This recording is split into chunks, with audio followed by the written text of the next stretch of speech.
আমরা যখন প্রথম বর্ষে ছিলাম তখন আমরা প্রথম দিনে যখন বিশ্ববিদ্যালয়ে হলে উঠেছি, হলে ওঠার পরে আমরা একটা এমন এক বিশ্ববিদ্যালয় পেয়েছিলাম যে ওই দিনই গেস্ট রুম গণরুম ছিল ওই সময়টাতে, এবং আমাদেরকে নানা রকম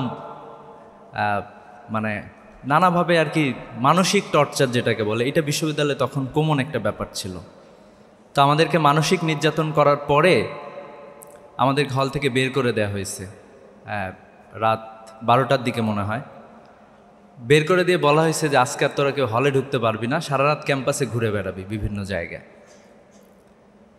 আমরা যখন বের হইলাম, বের হওয়ার পরে অনেক জায়গায় ঘোরার পরে শহীদ মিনারে মনে পড়ে, শহীদ মিনারে গিয়ে যখন সবাই মিলে একসাথে বসলাম, ইফরমান হলে ছিল আমার। তো বসার পরে ওইখানে সবাই খুব গালিগালাজ করতেছিল তৎকালীন ছাত্রলীগকে, যে আমরা এত কষ্ট করে বিশ্ববিদ্যালয়ে আসছি, একটা সিটের জন্য আমাদেরকে এরকম করবে। অনেকে গালিগালাজ করতেছিল। এরপরে কয়েক বছর পরে আমার দেখা সুযোগ হলো। এর মধ্যে আমার এক বন্ধু ছিল, যেহেতু একসাথে সবাই থাকতাম। তো একটা সময়ে আমরা যখন 4th ইয়ারে, তখন দেখলাম যে টিএসসিতে একটা ছেলেকে আর একটা ছেলে নির্যাতন করছে। এর মধ্যে আমার ওই বন্ধুটাও আছে, যে ওই কি বলে এটা, শহীদ মিনারে গিয়ে ছাত্রলীগকে গালিগালাজ করতেছিল। সে বিশ্ববিদ্যালয়ে আরেকজন সাংবাদিককে নির্যাতন করছে। আমাদের কাছে এরকম একটা বিশ্ববিদ্যালয় ছিল স্বপ্নের ব্যাপার, যে বিশ্ববিদ্যালয়ে গেস্ট রুম থাকবে না, গণরুম থাকবে না, শিক্ষার্থীরা যার যার মতো করে যতক্ষণ ইচ্ছা পড়াশোনা করতে পারবে, তাদের মতো করে নিজেদেরকে গড়ে তুলতে পারবে। এখানে বিশ্ববিদ্যালয়ের শিক্ষকরা আসবে, ছাত্ররা আসবে, সাবেক ভাইরা আসবে, তারা তাদেরকে উপদেশ দিবে সুন্দর সুন্দর। এগুলো ছিল আমাদের কাছে স্বপ্নের মতো। আমার মনে পড়ে যে আসলে আমাদের সবার ঐক্যবদ্ধ যে শক্তি, এটা আসলে অনেক পাওয়ারফুল। আমাদের ওই সময় নির্যাতন ছিল একটা কমন ব্যাপার, যে প্রতিটা হলেই নির্যাতন চলতো। আমরা যখন 4th ইয়ারে, তখন শুধুমাত্র আমার ক্লাসে, আমি যে বর্ষে ছিলাম, আমার ক্লাসে প্রায় 12 জন হল থেকে বিভিন্ন সময় নির্যাতিত হয়ে হল থেকে তাদেরকে বের হইতে হয়েছে। শুধুমাত্র আমার ক্লাসে 12 জন, বিভিন্ন কারণে তাদেরকে নির্যাতন করা হয়েছে, হল থেকে বের করা হয়েছে। আমাদের এক বন্ধু ছিল, তো হঠাৎ করে সে কোনো একটা হলে, SM হল মনে পড়ে যতটুকু, তাকে সারা রাত নির্যাতন করা হলো। নির্যাতন করার পরে পুলিশ তাকে নিয়ে গেছে আর কি হাসপাতালে। তখন তার হাত পা ভেঙে দেওয়া হয়েছে। তো এই মুহূর্তে সে হঠাৎ করে কোন একজন পুলিশের নাম্বার নিয়ে আমার এক বান্ধবীর হাজব্যান্ড, সে আবার সাংবাদিক ছিল, তাকে ফোন করছে। পরে আমাদের ক্লাসের যারা ছিল, তখন ক্লাসে আমরা ওই সময় যারা ছিল, সবাই তখন চলে গিয়েছে হাসপাতালে, পুরো ক্লাসেই চলে গিয়েছে। আমার ওই বন্ধুটা একটু সবার সাথে খুব ভালোভাবে মিশতো, যার ফলে সবাই চলে গিয়েছে। চলে যাওয়ার পরে পুলিশ তাকে ছেড়ে দিতে বাধ্য হয়েছে, তাকে আর জেলে যাইতে হয় না। আমাদের নির্যাতন তো সবসময় ছিল ক্যাম্পাসগুলোতে বিভিন্ন কারণে, কিন্তু আমরা কখনোই ইউনাইটেড হয়ে শক্তিশালীভাবে আমরা প্রতিরোধ গড়ে তুলতে পারি না। এর জন্য আমাদেরকে জীবন দিতে হয়েছে, শহীদ আবরার ফাহাদকে জীবন দিতে হয়েছে। এরপরে আমাদের নির্যাতনগুলো আস্তে আস্তে বন্ধ হওয়া শুরু হয়েছে। অ্যাজ এ সংগঠন ইসলামী ছাত্র শিবিরের চাওয়াটা হলো যে আমরা সবসময় প্রত্যাশা করতাম, বিশ্ববিদ্যালয়ে যখন ছিলাম, ফার্স্ট ইয়ারের ছেলেদের অথবা ফার্স্ট ইয়ারে যারা আমাদের আসতো, তাদের একটা কঠিন পরিস্থিতির মধ্যে তাদেরকে যেতে হতো। এই সময়টাতে আমরা যার সাথে কথা বলতাম একটু শোনার চেষ্টা করতাম, নানাভাবে তাকে উপদেশ দেওয়ার চেষ্টা করতাম, ভালো কিছু করা যায় কিনা, তার জন্য ভালো কিছু আমরা নিয়ে আসতে পারি কিনা। কিন্তু তোমরা জানো যে আমাদেরকে এই সুযোগগুলো দেওয়া হয় না অনেক সময়। আমি জানি না আজকের প্রোগ্রামে তোমরা কোনো কিছু পেয়েছো কি না, হয়তোবা অনেকে পেয়েছো, অনেকের মনে হতে পারে যে আসলে এটা থেকে তেমন কিছুই পাই নাই। কিন্তু আমাদের কাছে মনে হয়েছে যে আসলে তোমাদেরকে কিছু দেয়া যায় কিনা, এই জায়গাটা থেকে মূলত এ ধরনের আয়োজনগুলো। মানুষের জীবনের অভিজ্ঞতা আসলে খুবই গুরুত্বপূর্ণ। আমি যখন বিশ্ববিদ্যালয়ে প্রথম বর্ষে এসেছিলাম, আমাদের তখন সেকেন্ড টাইম একটা ব্যাপার ছিল যে সেকেন্ড টাইমেও বিশ্ববিদ্যালয়ে চান্স পাওয়া যাইতো। তো আমাদের সাথে আমাদের আরেক বন্ধু ছিল যে সেকেন্ড টাইম ছিল। আমি দেখতাম যে আমরা যখন ফার্স্ট ইয়ারে যে চিন্তা করতাম, সে ক্যাম্পাসে সেকেন্ড ইয়ার হওয়ার কারণে সে ওই চিন্তা সে আগেভাগে ধরতো।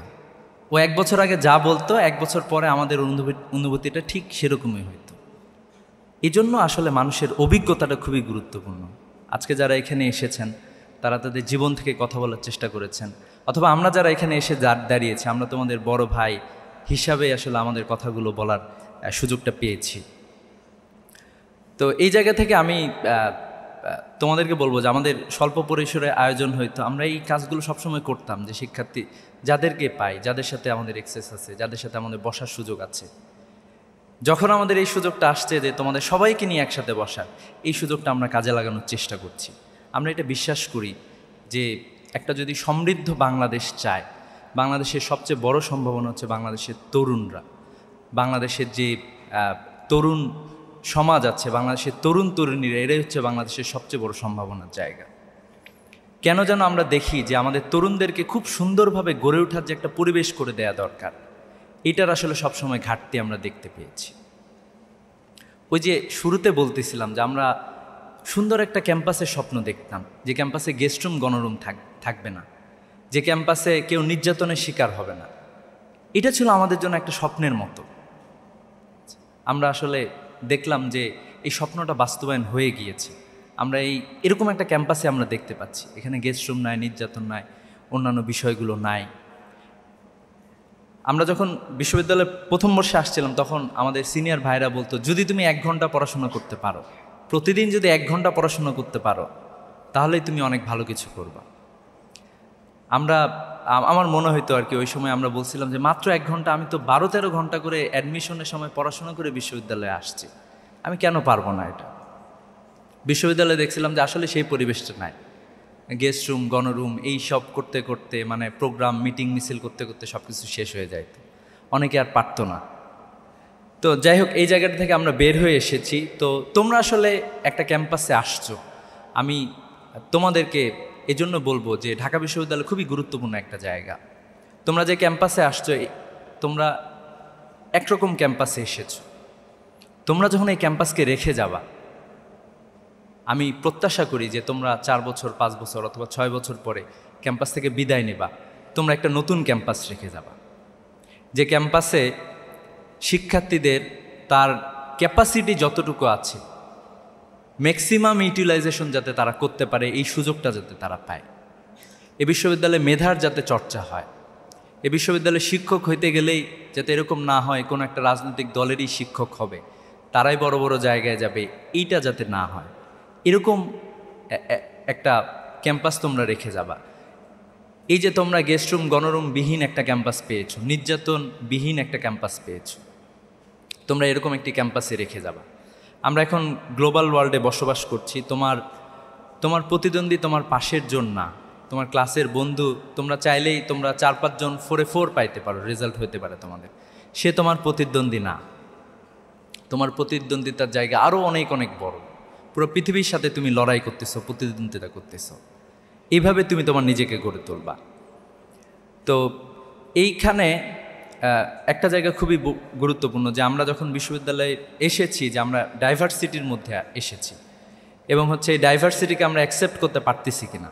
এখানে নানা ধরনের লোকজন থাকে, নানা মতের মানুষজন থাকে, নানা জায়গা থেকে আসা মানুষজন থাকে, সবাইকে অ্যাকসেপ্ট করাটা খুব বেশি জরুরি। আমাদের অনেক বেশি ডাইভার্সিফাইড নলেজ সম্পর্কে জানতে হয়, কিন্তু আমাদের যে ইন্ডিজিনাস অথবা আমাদের যে নিজস্ব যে কালচার আছে, এই কালচারটাকে ধরে রাখতে হয়। আমাদের কালচার এরকম না যে ইউরোপ আমেরিকার মতো, ওইরকম কালচার আসলে আমাদের না।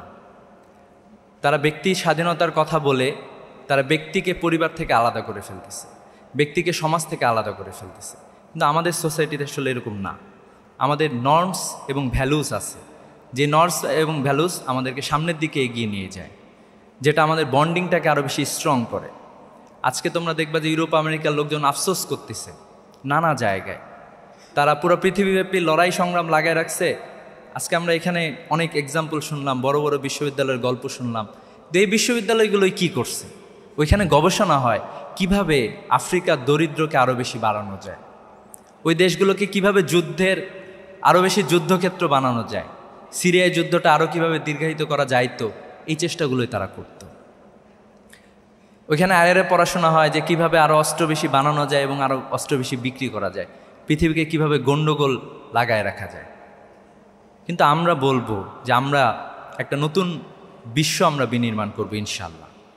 এই বিশ্ব বিনির্মাণের জন্য বাংলাদেশের এই তরুণদের গুরুত্ব খুবই অপরিসীম। তো এই জন্য আশা করছি যে তোমরা সেভাবে নিজেদেরকে প্রস্তুত করবা, তোমরা গড়ে উঠবা আগামীর বাংলাদেশ, আগামীর পৃথিবী আমরা তোমাদেরকে নিয়ে নেতৃত্ব দেব ইনশাল্লাহ। চেতনার জায়গাটা আমাদের জন্য খুবই গুরুত্বপূর্ণ। তোমরা দেখলা যে জুলাই আন্দোলন হয়ে গেল, একটা ছোট্ট বালকের যে চেতনা, শহীদ আনাসের যে চেতনা, আমি খুবই অবাক হই। এই চেতনা যদি আমাদের নেতৃবৃন্দের থাকতো তাহলে বাংলাদেশটা অন্যরকম বাংলাদেশ হয়ে যেত। তোমরা দেখবা যে শহীদ আনাস তার মাকে চিঠি লিখতেছিল, চিঠিটা খুব জনপ্রিয় হয়েছে বিভিন্ন জায়গায়। তো এই জায়গায় তো তোমরা দেখবা যে শহীদ আনাস তার মাকে লিখতেছিল যে মা আমি চলে যাচ্ছি, ঠিক আছে, আমি আর ঘরে বসে থাকতে পারলাম না, আমার ভাই আমার বোনরা সবাই মানে জীবন দিয়ে দিচ্ছে, রাস্তায় নামতেছে, আমাদের অধিকারের জন্য তারা লড়াই করতেছে, আমি ঘরে বসে থাকতে পারতেছি না। তো এই চেতনা যদি আমরা সবাই লালন করতে পারি, আমরা যদি সামনের দিকে আগায় যেতে পারি, আমি প্রত্যাশা করি যে আমরা এক নতুন বাংলাদেশ পাবো ইনশাল্লাহ। সে নতুন বাংলাদেশ তোমাদের সবাইকে নিয়ে আমরা সবাই মিলে নতুন বাংলাদেশ করব, সে প্রত্যাশা রেখে শেষ করছি। আসসালামু আলাইকুম রহমতুল্লাহ।